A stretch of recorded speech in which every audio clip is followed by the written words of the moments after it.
bulungi era nga onyirira saluti wali makindye olejja kubanga ekkolako bulungi wamu ne Brenda's Beauty World oyagala okuba nti otemagana onyirire Muzeeyi Tamale waatemaganye osobola okuba nti ogenda ku Brenda's Beauty World era nga otemagana wamu n'okuba era gwe ayagala okuba nti oyambala ku suuti yonekaekane era Muzeeyi Tamale bagambe essuuti bujozi bwabwe bagambe essuuti webazisanga essuuti eno naye suuti abantu bagenda bawa ennamba buli kaseera bamutatadika ennamba y'amasuuti twagala amasuuti naye ennamba Muzeeyi Tamale yagano gituwa mukubirezi naye mwana wange essuuti ogiraba it was donated to me by a man who tailors there a few meters from here omusajja atungira yes yakuwa essuuti yagimpadde nangamba mbwe mukiga another mukiga man asked me to go to his home he believes that I'm a mukiga Bakiga independent which is true every society that did not have a centralized authority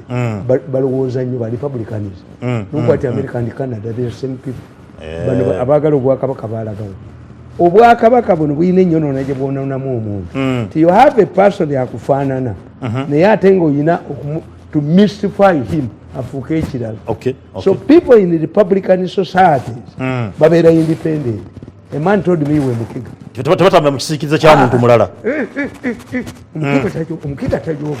omukiga tajogera wafuse mukiga ab'ennaku zino abatakyanya omulamba abatakyalya muwemba manyi kati omukiga mutono be bajogera oyo tanywa omulamba guli ekatuna wano egatuna awo mangaawo odaawo annabagai nti okuva ekabaale okutuuka egatuna bakiyita gatuna tutumewo muhoozi road lwaki agudde ensalo naye amawulire ga Uganda makafiiri olabye ku kifaananyi excitement eri ku booda singa omulolo singa ono yakikoze kontrola w'amawulire singa akafekete kabukete singa buno obuwumbatuntu bwa monitor singa bwafulasinze this is what exposes when you want to know the cannibals on the village throw out a corpse they will come dancing kikutegeeza who controls the media in Uganda Museveni is in trouble I'm telling you era olupapula ndowooza lumu lwokka olwogedde ku pipeline yes bad news for them kale tumaze ensonga pipeline kakati nkugamba nti therefore having oil does not necessarily lead to development benefiting from oil depends on a number of factors including the following one the body politic of Uganda it is always easier to destabilize a democratic country than a dictatorship this is because a democratic one has institutions that separate power and is vulnerable to enemy infiltration that's why Uganda has problems waliwo abazanyira mu parliament waliwo yateekayo nateekayo olanya nagamba nateekawo chief justice nateekayo ayagala ministry 5 bazimuwe government agifugire mwanda we yazi mu pantisize kakati government nyango nnyo it has cracks zinasobola amatooke nga ndi mwana muto nga tugayita mwaga olinayo enkota 5 this government is a coalition government katogo mulimu aziyinamu amaanyi that's why akujja kakati they told me to the president wrote a letter clarifying that Nabakoba has no powers ku land board kubanga land commission olina Museveni yabalonda ebbaluwa tejja kuvaayo yawandiika ebbaluwa ng'eragala tuheeyo addeyo mugundi mu leya nereya eddewo ne gundi nga yakiti bwe bategeera baagigana okufuluma bannalwiso baagituulako kati kitegeeza this is a coalition government but Muzeeyi Tamale it is a coalition government wojawano ku mpewo nandika okuwandiikira ebintu ng'ebyo president yakoze nekigana okufuluma this is a coalition munaganda yebuza ani atukulembera kati president akyalina amaanyi okukwanja atwala eggwanga that separate power gwolooza lwaki ajjawo Lugunda n'aleeta fish woman Lugunda can hold a decision nalinze njogere naawe nankabira implement it without delay nabanja yes sinankabira omwegoze agambye kugambye wa for example I am explaining how democracy rules nations. Yeah. I've explained, for example, North Korea is a poor and small country, while South Korea is bigger and richer, and more developed. But because the former is a dictatorship, it manages tension because its structures and the people are not easy to infiltrate. North Korea, njovu katono. Naye ani ayugumye ensi, ani ayugumye emizinga. Era North Korea Ina democracy. The democratic Republic of Korea, is it democratic? Ne bwe bafa enjala tebasala nsalo. Teri mawulire. Teri kifuluma. Ekintu oli ayinza okirekera mu mwannyina. Okuvako bazimba obwakabaka okuva ku jjajjaabwe eyanunula North Korea. Paka lati bukyatambula. Yes. Kati for you, mugenda na kudibetinga ne mukula kana afford okukola ekimeeri ki. Ngabe Kenya bamaze okukola the biggest reserve ne mutabuuza. Kenya gefuna galagawo. Oba mugatwalira mu place. Mukula no joyo omutwe. Bamukuba mawulire. Kabaka simanyaje tuumye kabaka wayi noti emoli na mukuba nadduka. Ajikumye wonge erike emoli. Mzee Tamale. Ne nkugamba. Kulwakadde ngenda kusaba ombe. In countries like Uganda, with separation of power, an enemy can infiltrate it, undermine its programs and interests without detection from the people. Okay. Bakuze mu Uganda n'oletamu emiliyoni za $10 government ogisuula. $10 10 zokka. Nisaturatinga. Nti lwaki intelligence tekola. Sente zibawa bazibba ne babazimbamu ebizimbe. Ne balowooza mbu bano abaana bajja kukolera bwereere. Diso naye n'afuuka mu kinjaaki.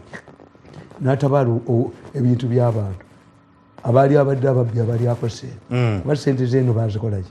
Baazitwala. Nabagamba nti omufumbo obanga olina muwala wo omukulu nga ne houseboy asula mu nju emizinga bwe givuga eno naye ajanukula. Yes. Okay. Oba muprovoking into bad. Baba mali okubbaza. Mzee Tamale. Malize ensonga eyo. For example, tukwate ku nsonga endala. Kakati nkugamba in summer let me tell you. Okay. Facts about oil. Nobody can tell you the exact amount of oil you have. We have, yes. They can excite you. Two, bayinza okugamba titwakugamba nti olina amafuta mangi, but the prevailing technology tesobola gajjayo. Kati ffe tulina oluli wansi wa leka Albert ogajjayo oti. You have to use high technology. Yes, it's true. Yes. True. Oil excites people. Two, it dwarfs other income from other sectors. You are abandoning. Sectors on Saudi Arabia is now moving to Israel. Why? They are anticipating a period they bagenda okuyimirira ku bulimi. Yes, oil resources value. You invest. Why do you believe the America ekwata sente za Iran nekwata sente za Iraq? They get this money to invest in America. Chevez kwatirayo. Yeah. You must invest oil money. It's an extra resource. The moment you get oil money, mugenda kulaba ababbi abayina ennyonyi. Ate seetabu babatwale. Olaba mutta bantu. Ekifaananyi wakirabye? Nakirabye kitambula social media. Ate muti mukitegeera. Ekifaananyi ekyo abaakifulumizza bongera kunywereza bano abali aheego obuzibu. Bongera kujja evidence. Balooya baabwe babagamba. Make sure that there is no local activism. Ne babwa media bilioni 10. Nze nannyini ensi teyampa. Ajja kunteeka mu ndawuyoyi ntambule naye. Mukolere nzije nga nfukamira. Kane mandwa niruddawe. Amwe mandwa. Kanidi niruddawe. Naganda nengakamba bemba malewu. Kakati oyo. Ne bakwata omwana yali ayogera clinic yemu. Ne kankaka ne bamusiba. Ajje mu social media. Ajje clinic emanyiddwa. Is notorious. Nakulumu abagikolera mbajja bakwa. Clinic emanyiddwa. Bwe batwala abantu ne babattiramu. Ne bagamba nti kakati mumanyi nti silence him. Nabakubidde akatambi eggulu. Nga minisita agulaba temubanzite. Silence the local. Ono omwana yali atuliringa obwongo. Olaba kesi etambula. Kesi yafeyo tojuliranako. Okulu. Yali tayiza jikkiriza. Anti it will raise activism. Babagamba nti local activism mu containing. Temukiza abantu kuba konti bekalakasa ku nsonga eyo. Yabakayogera ku nsonga eyo. Yes. Kakati ono yabalaze ekifaananyi ekyo.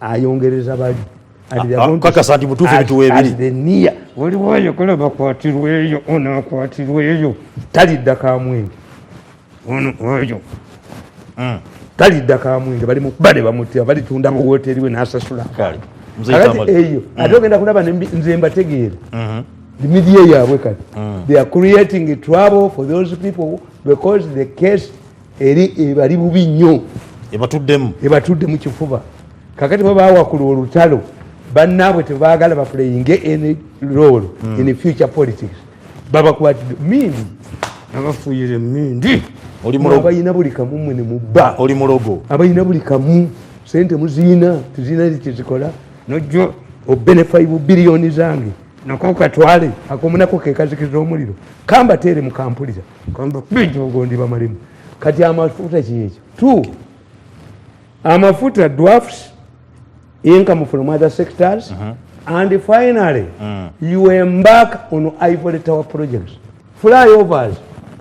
How will you maintain the flyovers? Zitandise mu Kampala ndi bwe example erimu bweti Entebbe express bwetandise okukola bana bayira zi hoteli yeno zebatasobola transferinga baguza abaana ne bakuba oluguudo ne balwonoona ne babesasi bayo bana emirambo egitereke bannabwe bababuulire abasajja abasomaali bagenda nga wakava mu Lwera waliwo akasozi kali bwe kati abaana bayingira nga tuleerazi ne bazisumulula abasajja ne babala nti batubbirawo tyawo abasomaali beekweka n'ebiso byabwe muloole omwana aba awalamba ne bakanyuka omulambo wansi baddamu okubbirawo katabuni akola bakaddamu okukula yes genda weekiro abakuba mukube essasi omulambo mugutebe mubuuki bwe batuulayo eri kamanda eyabatumi naye takomyewo negundi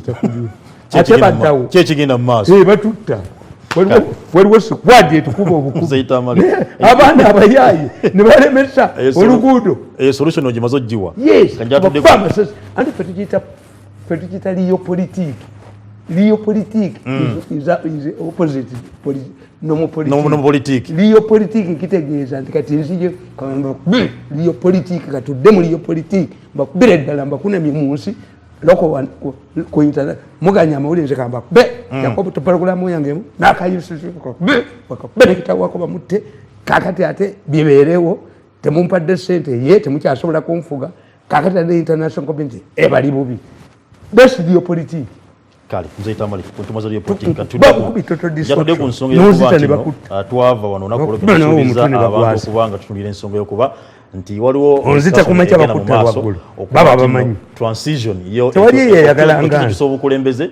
kisobola kubanga kyebalika mu ggwanga Uganda mu kaseera naye nga tutunulira okuba nti nno waliwo omukulu yajja n'avuganya mu kalulu kakaggwa omukulu Robert Kyagulanyi Ssentamu yanabeera nga yali yakwata ekyokubiri era nga yawangula Buganda yonna nasigala nga yemugana nti akalu ke kabbiddwa era byabeera mu kkooti ebyali mu kkooti twabitegeera wamuna okubanga waliwo omukulu era naye ali awo justice yadduka kisaaki judgment teriyo omukazi n'awogana n'odduka balikiriza kisaaki Chief Justice waliwo abamukubira essimu baali aba babiri challenge ate ne boonoona do these people believe that they control this country mwalikiriza omukazi nasoma gundi ye ripoti ye ejogo obujozi plus obusuma yekoze downfall mzee Tamale transition kyusa bukulembeze President Museveni avaawo Uganda egamba bana Uganda basinga bagamba Bobi Wine ajje godono gamba standby generator who is the best option kati that is a sad argument advanced by Mao a man who claims to be a Democrat and leading the Democratic Party that once a DP representative in the parliament dies they select it. Why do this person went with the what? The trust of the population. The population. He was elected in a different issue. Yes. You must go back. Akanema wati Democrats, leader of the Democratic Party as a Democrat. Tayara kwante dayo. Kubanga is seeing his chibina shrinking. Nti from 14 luli yasigaza munana. Yasigaza munana. He cannot sit down and understand how can I brand my party. neza mu kubanga mfuna abo ebungereza gundi Tony Blair yajja Labour Party nga bagikuba Kamala Margaret Thatcher yafuga emyaka 16 unprecedented okutusa lebatu lebagana if we want to defeat Margaret Thatcher we should be more Thatcher than Thatcher herself. If we want to defeat Museveni, you must be more intelligent than Museveni. The moment you are not intelligent like Museveni, you cannot defeat him. Okay. Yes. So, kakati tebamanyi kutakula mitwe gyabwe nti mawa agamba tukigule naye awagira ebiri mu parliament ti president ayite mu kamoli tebamugirako mu kamoli era bagula electoral college nino mulya mmere kitu gimma abaana bafe. Why can't you market yourself?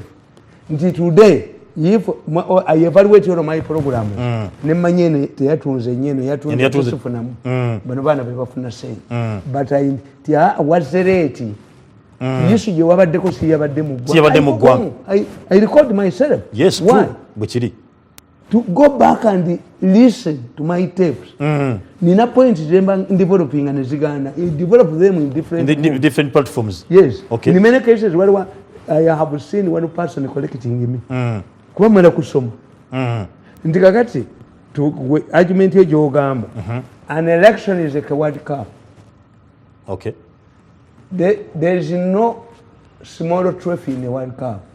Chibe chikopo chimu mwina mufuna ekyo basically if you have presidential elections you judge presidential elections Amuriat and Bobi Wine are the same. No. How? Presidents of Lulu. A miss is a mile in sports. Tell you half a goal or quarter goal. Is a corner kick. Enakuba goal. Yes. Yeah. As a Miwaja goal on Aku Bari near Simuli Dairy Mufanagan. Gwechiri. Nchitegedde. Kakati base yekumuga namba 2 tayina wafuniramu mu presidential election. Okujjako Bobi Wine mu yafunidde mu parliament. Yes. Abaka abawera ku bangi. Yes. Otherwise bali bagwa. Ebya president byagwa. This is why the Bobi Wine yali tamanyi politics. Yali nnyo bulira gundi statement yono omuwala Malindi. Samim. Yes. They were sure that they would win using the forces in the government. Kakati Bobi Wine did not have a fallback position. Nti constituency ye yaligiresemu omuntu avaamu eyekyaddondo nti wali baddewo by election ng'oli yekwasiza nti oba mulwadde Bobi Wine najja luddawa. Bobi Wine has managed to control ogoba Mpuuga ogoba Luzunga Nambooza ogoba Luzunga kojja wange Sseggona by mob ne muwanga Kivumbi yabakubirwa mob ekibiina kyammwe baabo babaguzi olabe Namboozi Luzunga bwadduka Luzunga kati mwafumbirwe mu Nuupu mobu ebatta ero kabaka yekka ebatta kyekyali Mabesi kyekyali Mabbeeni. By the way, ogera bwotyo buli muntu ababaka abasinga abali mu NUP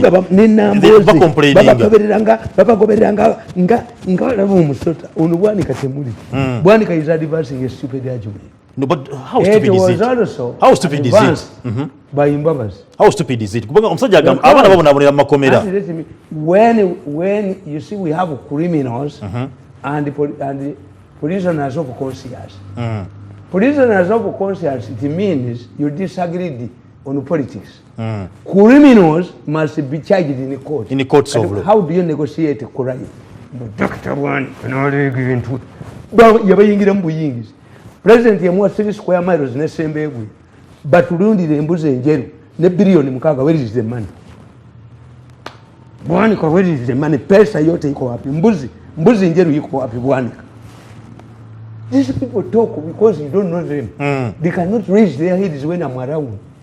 Bwanika attended the first briefing of the president, Eya Gundi, iPod. And he was advised to join the iPod, he must have a political party in the parliament. Go and form one. He cannot form a party and get MPs. Bwanika. Against when you pick it. Karate arete eky'obusiru. It sounds well, but it is completely nonsense. You say, if these people committed the offenses, crimes, let the government charge them. Yes, he's a man. You negotiate crime. Negundi agamba, Gundi, Babazi Besigye tuteese naye ng'ali mu kkomera. No, it means buli anaawangulwanga nga muteesa naye. Kwegamba omusajja bwe wasa omukazi gw'abadde ayagala omuwala ku kyalo ng'alemera mu kitala nga naye omuwamu. You've lost. But Mzee Tamale, Bwanika, abaana bangi bali tortured. Uliza bali tortured. Sasa ndo bachali makomera. Abazadde babe bakaaba. Mulowooza ndi gavumenti nsiru nabagamba what if they can't sue you? How much money are you going to spend? Charge them, try them. If they are innocent, they'll be innocent. Kyenda baganda temusobola gamba buna obufere obwali bugenda okufera amongi ate tumuwabira mu kkomera ataate mwagenda okufera amongi n'abatwala mu kkooti police nebakwata. It seems to be amongi. Okay. He was reported the police. Does it mean that mukitenge kya gondi nantaba nti agenza awabidde omusajja amugoba nti ate musibe nantaba inongo namuwa taito mugagga inside my mind. Bwali wandika akatabako inside my mind byali bya bulimba. You say inside my mind ajja kutunda nnyo bayogera bya busiru naye mugezi to defend your busiru is not easy. To defend your busiru no buyimirizaawo obusiru abantu babugula is not easy. Inanga is an intelligent man, highly intelligent, defending busiru nti a woman who has survived an assailant and reported it to Kayunga police and the police did not come from Kayunga police. The police came from Kawempe. The man was picked from handcuffed from a police vehicle where I have seen policemen losing their lives in the protection of suspected criminals. Neba mutta atoyitotya nantaba. Mzee Tamale. How? Omuntu mwali mukutte mwali mugaiti yafiridde mu exchange of fire. Ne mu mututte mwali mututte nawa ku police ye Kayunga ne mu parading abamufanana so that nantaba ne mukumi we bajja ne babalondamu identification parade. Mzee Tamale, to delve back to issue eri. Yes. The issue of the person of Kyagulanyi. Ntirukwago muteese naye baleeta bagemere n'abuuliriza mu Kampala State Council. And they found Lukwago to have committed crimes.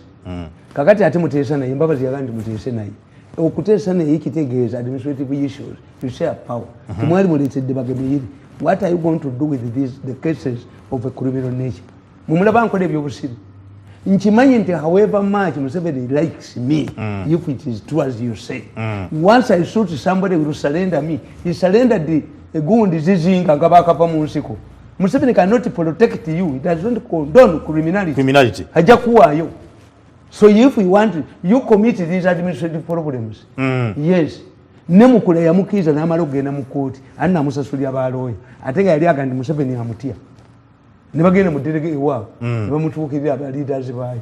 How comes that the chairperson, vice chairman, I can give you money? Agule baki? Balooya. But I cannot create a precedent. Buli omu ajja agendagayo nti bamute. Kusaasira byayogera. I incurred debts. How many people incurred debts? If you are paid, who incurred debts? Everybody, how different? Were you contracted? Do you have an agreement with these people? Wavumanga bawukulu nti nkonwa. Kati ate bawukulu be baliko. Learn. Nabana abo opposition bajinga. Kusaasira ya local secretary. Mumutwala mu church. Gobino kutwala 30,000. Nayenda nende ko bufumbo bwange. Gwe mutwala mu church. Kusaasira. Why do you send her away? Baina kumusembeza. Bwe bakola nti mwana wange. Ti omwana wange namugana okufumbira omusajja n'amufumbira.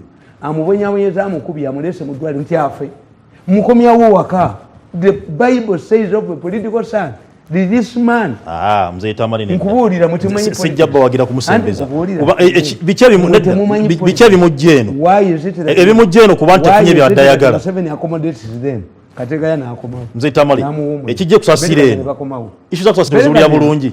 Beri kamenze muwagala nnyo. Kubanga bwayimirira ku kintu kyeze good marketing money. Bamukubiddemu egigezo office kuba zino trillion. Bayagala ba trillion izo bakoba mukazi byenja. Bamujje mu bazibazi izo n'abakoba nayitajja kuli. N'abakoba is a hunting dog. Kakati Betty Kamya yaleba president agenze Namirembe mu church. Ne bamwana ayogera. Nagasebo president. Nzize balongo omukazi ayogerwako mu Bible. Eyali alwadde ekikulukutu. Naye yajja nadira nakwata ku gundi ku Yesu. Yesu naga nti mpuli omunagiro gwange bakukutte kwa yawuli amanyi genga gakola. Naye ekikulukutu kyawona but he did not get permission. abaganda bawe federal tagireetanga ne federal alliances but is in government in a crucial job. This is where Museveni scores over you.